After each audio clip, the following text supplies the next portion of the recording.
Assalamualaikum warahmatullahi wabarakatuh. Selamat pagi anak-anak.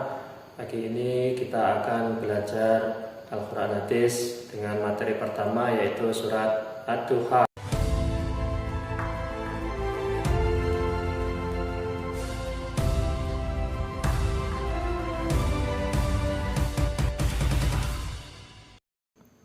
Ad-Duha artinya waktu duha atau matahari naik sepenggalah.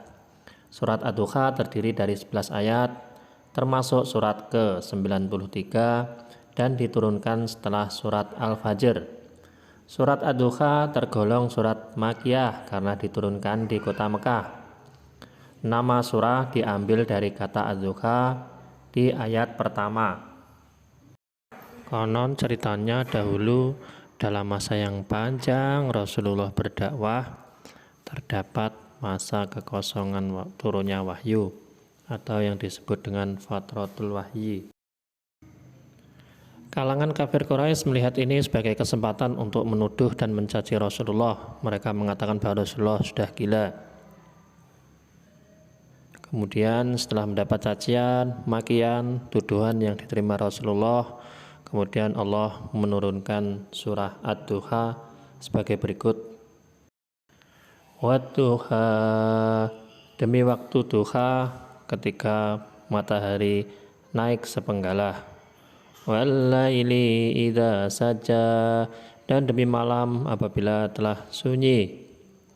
Ma wadda'aka rabbuka wa ma qala, Tuhanmu tidak meninggalkanmu dan tidak pula membencimu.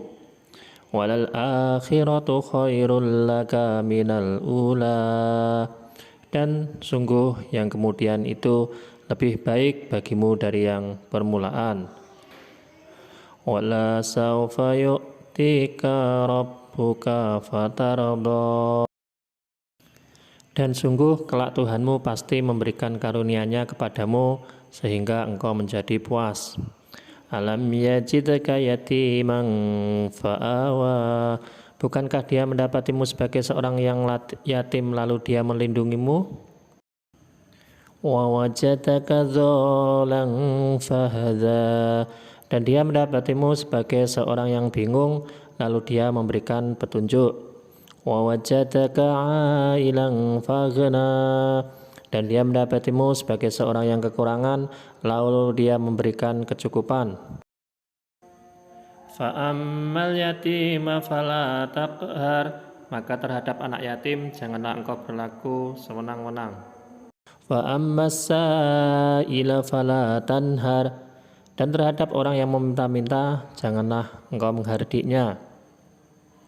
Wa amma bi ni'mati rabbika fahaddis, dan terhadap nikmat Tuhanmu hendaklah engkau nyatakan dengan bersyukur.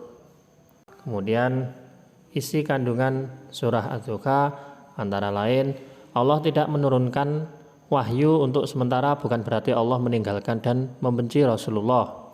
Kemudian kehidupan akhirat itu lebih baik dari kehidupan di dunia. Kemudian larangan sewenang-wenang kepada anak yatim dan orang-orang yang meminta. Terakhir, senantiasa mensyukuri nikmat Allah. Ada 3 nikmat yang Allah berikan kepada Nabi Muhammad. Yang pertama, mendapat perlindungan saat beliau yatim. Kemudian mendapat petunjuk saat beliau kehilangan, dan mendapat kecukupan saat beliau kekurangan. Nah, demikianlah anak-anak, sudah paham?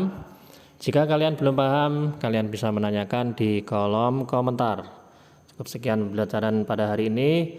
Wassalamualaikum warahmatullahi wabarakatuh.